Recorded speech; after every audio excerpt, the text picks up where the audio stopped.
2023년 1월 23일 오늘 화요일인데 함께 나눌 하나님 말씀은 신명기 11장 1절부터 17절까지 말씀입니다.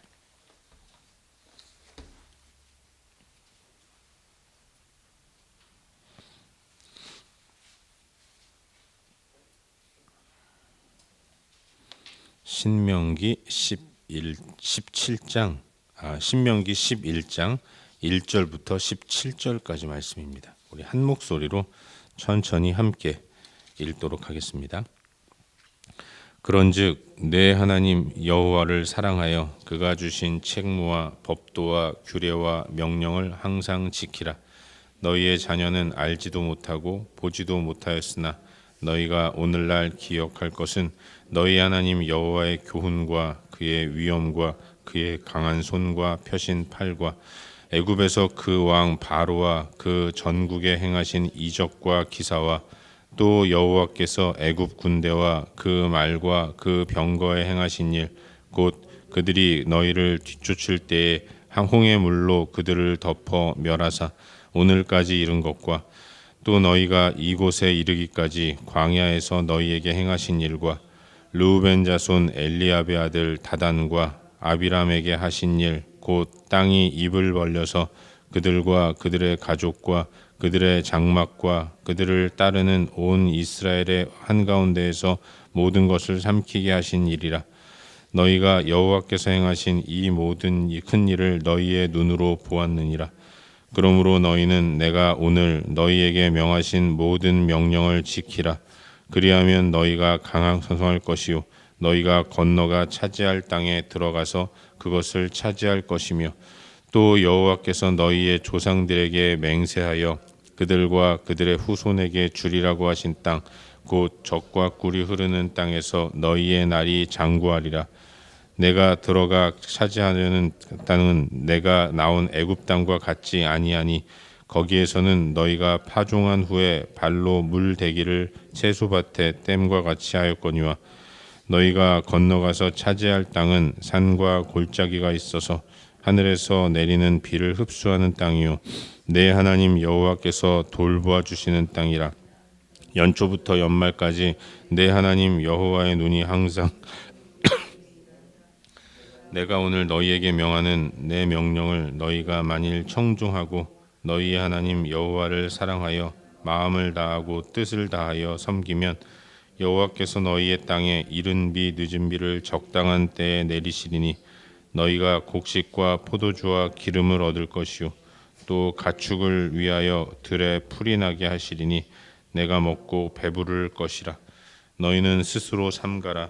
두렵건대 마음에 미혹하여 돌이켜 다른 신들을 섬기며 그곳에게 절함으로 여호와께서 너희에게 진노하사 하늘을 닫아 비를 내리지 아니하여 땅이 소산을 내지 않게 하심으로 너희가 여호와께서 주신 아름다운 땅에서 속히 멸망할까 하노라. 아멘. 우리는 요즘 계속해서 새벽 시간을 통해서 신명기서 말씀을 함께 묵상하고 있습니다. 오늘은 어제에 이어서 방금 읽은 말씀인 신명기 11장 1절부터 17절까지의 말씀을 살펴보는 가운데 우리에게 주시는 은혜와 도전들을 함께 나누기 원합니다. 모세를 통해서 하나님께서 내리신 명령은 많은 것 같지만 하나입니다. 그것은 오직 여호와 하나님의 명령과 규례와 법도를 잘 지켜 행하라는 거죠. 근데 지금 모압 평지에서 이 말씀을 듣고 있는 이스라엘 백성 중에는 명령하신 하나님이 어떤 분이시고 어떤 일을 행하셨는지를 지금 여기까지 온 동안 무슨 일이 있었는지를 아는 사람들도 많이 있었습니다. 잘 아시겠지만 이스라엘은 애굽에서 나오고 가데스 바네아에 이르렀을 때 하나님이 가나안으로 올라가 차지하라는 명령을 받았을 때 그들은 가나안에 정탐꾼을 보내기를 원했고 또 파견된 정탐꾼들이 돌아와서 해주는 보고를 들으면서 잔뜩 겁을 먹고 가나안에 올라가지 못하는 이런 모습을 보였습니다. 그래서 하나님은 저들에게 애굽에서 나올 때 20살 이상 된 성인은 여호수아와 갈렙을 제외하고는 가나안 땅을 밟지 못하게 될 것이라고 선언하셨습니다. 그리고 지금 모압 평지에 남아 있는 사람들, 이제 가나안으로 들어가기 앞서서 모세의 설교를 듣고 있는 모압 평지 이스라엘 백성들은 다 애굽에서 나올 때 20살이 안 된 사람들, 그리고 광야에서 태어난 사람들이라는 것을 알 수 있는 것이죠. 나이가 60이 안 된 사람들이 다 앉아서 설교를 듣고 있는 것이죠. 근데 여러분, 출애굽할 때 20살이 안 되었던 사람들, 그들 중 상당수는 출애굽할 때 일어났던 사건을 기억하는 사람들도 많이 있었습니다. 너무 어리지 않으면 기억할 수 있는 거 아니겠습니까?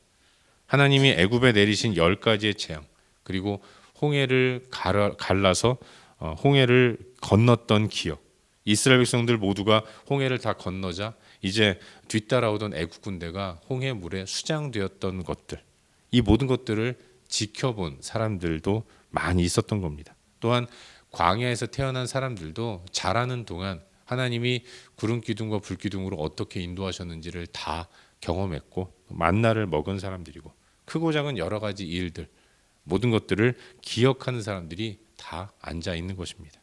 그래서 지금 현재 모압 평지에 앉아 모세의 설교를 듣고 있는 모든 이스라엘 백성들은 다 하나님이 어떤 분이시고 그분이 어떻게 자기 백성들에게 행하셨는지 그 일들을 알고 있는 사람들이었던 것입니다.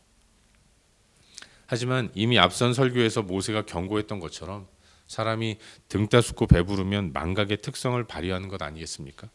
가나안에 들어가서 안정을 찾으면 출애굽과 광야의 시간을 주도하신 하나님을 잊어버릴 수도 있기 때문에 하나님은 모세를 통해서 강한 어조로 숱한 경고와 경책의 메시지를 전해주고 계신 것입니다. 무엇보다도 하나님은 이스라엘 백성들이 하나님께서 일으키신 인도뿐만 아니라 심판 또한 반드시 기억하기를 바라셨어요. 그래서 출애굽과 홍해 도하의 영광스러운 이야기뿐만 아니라 이스라엘 백성들이 역사 가운데서 지우고 싶었던 수치스러운 역사도 계속해서 말씀하시는 겁니다. 다단과 아비람이 이 고라와 함께 모세를 거역하고 가나안으로 들어가기를 거부하다가 땅이 갈라져서 땅에 삼키움을 받은 사건, 이런 일들도 이야기를 하시는 것이죠. 하나님 일으키시는 큰 일은 구원도 있었지만 무서운 심판도 있었다는 것을 기억하도록 도전하고 있는 것이죠. 하나님이 이스라엘 백성들에게 가나안 땅을 차지하게 될 것이라는 것을 다시 한번 인식시키십니다.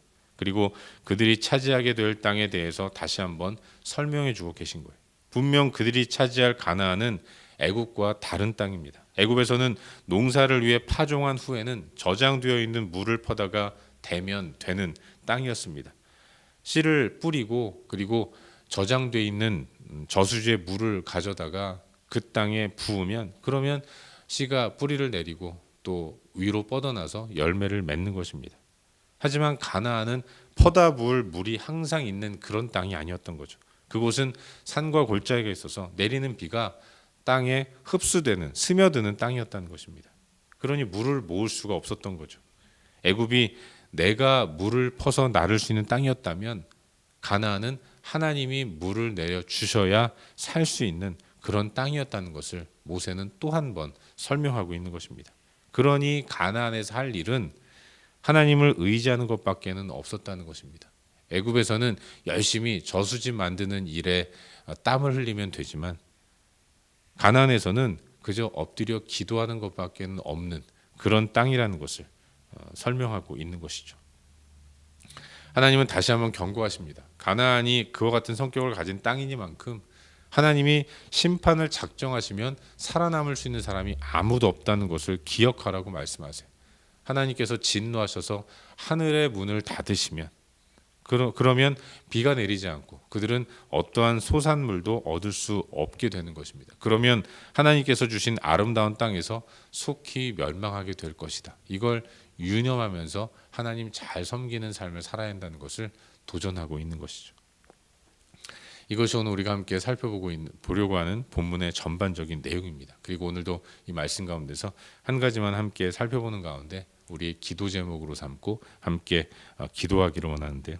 오늘 본문 가운데서 우리 다 같이 11절과 12절 두 구절 말씀을 함께 읽도록 하겠습니다. 본문 가운데서 11절과 12절 우리 함께 읽겠습니다. 너희가 건너가서 차지할 땅은 산과 골짜기가 있어서 하늘에서 내리는 흡수하는 땅이요 내 하나님 여호와께서 돌보아 주시는 땅이라. 연초부터 연말까지 내 하나님 여호와의 눈이 항상 그 위에 있느니라. 아멘. 하나님은 모세를 통해서 가나안 땅의 성격을 규정해 주세요. 그 땅은 솔직히 말하면 인간의 노력과 땀으로 열매를 맺는 곳이 아니라 하나님이 돌봐주셔야 소출을 얻어서 이 먹고 사는 문제를 해결할 수 있는 그런 땅이었다는 겁니다. 그리고 바로 이것이 하나님의 백성들이 살아가는 방식이라는 것을 우리는 깊이 인식하며 살아가야 한다는 것을 기억해야 하는 것이죠. 여러분, 우리는 세상으로부터 부름받은 사람입니다. 성경은 애굽을 세상이라고 표현해요. 우리는 애굽으로부터 부름받은 사람들이라는 것입니다. 우리가 부름받기 전 애굽에서 살 때의 삶의 모습은 어땠습니까? 애굽에서의 삶은 내가 주도권을 쥐고 살아가는 거예요. 그렇게 살던 나를 하나님이 택해 주시고 구원해 주시면서 애굽과는 다른 가나안에서의 삶을 하나님이 명령하셨다는 겁니다. 그래서 우리는 세상의 삶의 원리가 아니라 하나님 나라의 삶의 원리를 가지고 살아갈 때 이 안에서 풍성함과 샬롬을 누리는 삶을 살 수 있는 것이죠. 솔직히 내가 지금껏 살아왔던 삶의 모습을 버리고 새로운 삶을 선택한다는 것, 이것이 결코 쉬운 일은 아니고 어떤 의미에서는 굉장히 두렵고 또 걱정되는 것이 당연합니다. 하지만 오늘 본문을 보시면 하나님은 가나안에서 애굽과 같이 살아갈 때에는 심판을 경고하고 계신 것을 보게 되는 것이죠.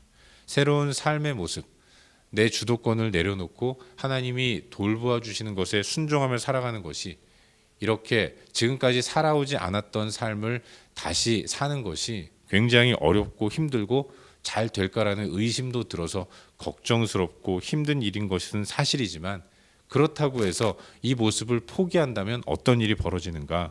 17절 말씀처럼 여호와께서 너에게 진노하사 하늘을 닫아 비를 내리지 아니하고 너희가 여호와께서 주신 아름다운 땅에서 속히 멸망할까 하노라라고 말씀하고 계신 것입니다. 그런 의미에서 우리는 돌아갈 길이 없는 거예요. 택함 받아 부름받고 하나님 자녀된 우리는 이제 세상으로 돌아갈 수도 없는 것입니다. 어찌하든지 우리는 이 땅에서 살아가면서 천국 백성의 삶을 끊임없이 살아야 하고 좌충우돌 하지만 계속해서 포기하지 않고 그 삶을 살아내야 하는 것이죠. 그러니 우리는 믿음을 가지고 새로운 삶을 살면서 계속해서 하나님 나를 도와주시고 인도하여 주시옵소서 기도하면서 살아가야 하는 것이죠. 사랑하는 여러분, 인간적인 노력을 절대화하는 것이 아니라 하나님을 의지하며 나아가는 것, 하나님만을 붙들며 나아가는 것, 이것이 우리가 살아내야 할 새로운 삶의 모습입니다. 물론 이 이야기가 그러니까 아무것도 하지 말아라 이런 것이 아니라는 것은 우리는 기억해야 하는 것이죠. 그냥 감이 떨어질 때까지 입만 벌리고 있으라는 것이 아닙니다.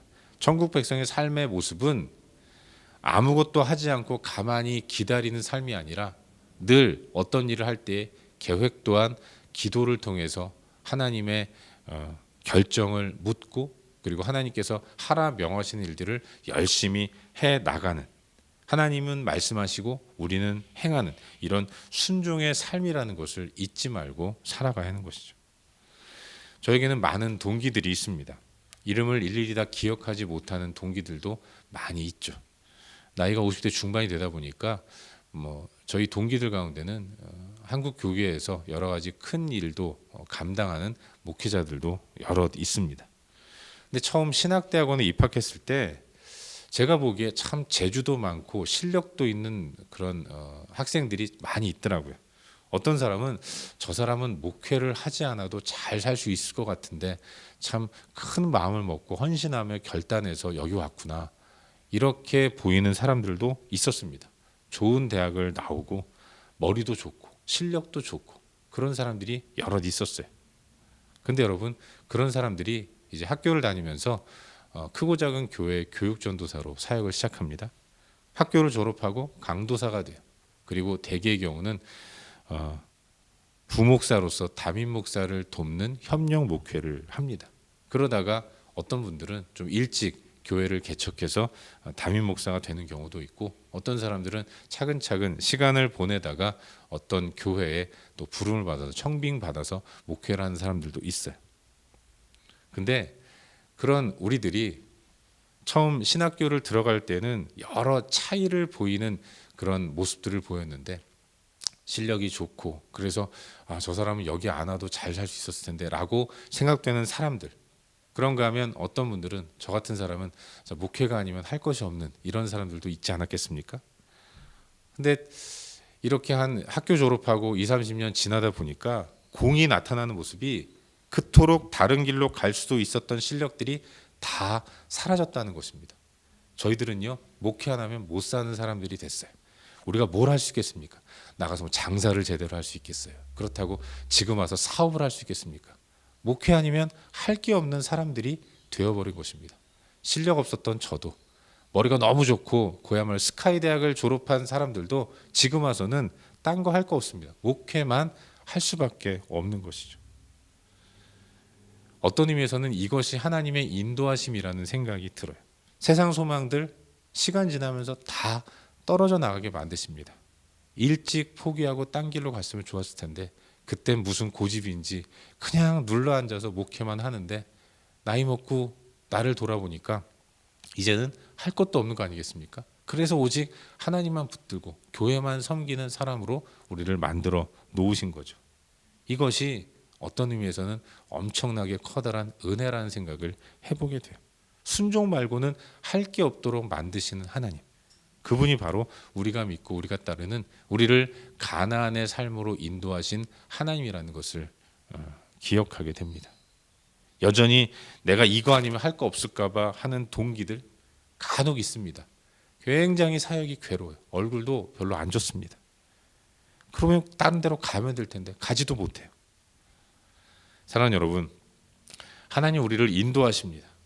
하나님의 인도하심의 결과는 다른 게 아니에요. 오직 여호와 하나님만을 의지하는 삶을 살게 만드는 거죠. 가나안에서 하나님만 의지함으로 하나님 주시는 풍성함을 가지고 살아가는 삶의 모습, 그것으로 만족하는 삶의 모습을 갖게 만드시는 겁니다. 가나안에 살면서 계속 애굽의 삶을 동경한다면 그것만큼 괴롭고 힘든 삶이 어디 있겠습니까? 우리의 훈련이 그와 같아요. 훈련은 뼈를 깎는 아픔을 동반하지 않습니까?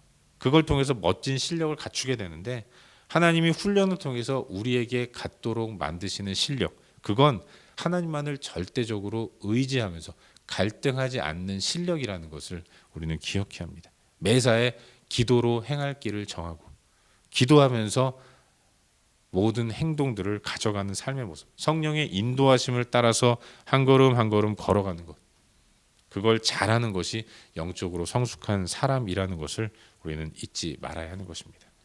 바라기는 우리의 삶이 그렇게 하나님만을 절대적으로 의지하며 나아가는 영적 실력을 갖춘 모습이 될 수 있길 바랍니다. 영적 성숙은 얼마나 하나님을 의지하고 얼마나 하나님을 따라가느냐에 달려 있습니다. 하나님 위해서 뭔가 나이스한 일을 멋지게 잘하는 사람이 실력 있는 사람이 아니라, 말씀하신 대로 잘 순종하는 사람이 하나님 보시기에 성숙한 사람이라는 것을 우리는 잊지 말아야 하는 거죠. 오늘도 그렇게 우리의 자리가 순종의 자리라는 사실을 기억하시고 순종의 자리에서 이탈하지 않는 저와 여러분, 우리 모두가 될 수 있기를 주의 이름으로 축원합니다. 기도하겠습니다. 함께 기도할 때 오늘도 주신 말씀 붙들고 기도하기로 하는데요. 하나님, 우리의 삶이, 또 저의 삶이 하나님 앞에서 온전한 순종의 모습을 가지고 살아갈 수 있도록 인도하여 주시옵소서. 영적 실력의 사람이 될 수 있도록 은혜를 베풀어 주시옵소서. 이 시간 주신 말씀 붙들고 함께 기도하기를 바랍니다. 또한 우리 중보가 필요한 여러 영역들 기억하시면서 기도하시고, 그리고 각자 개인적인 기도 제목 가지고 기도하시다가 일상의 삶의 자리로 나아가도록 하겠습니다. 함께 기도합시다. 참 좋으신 아버지 하나님,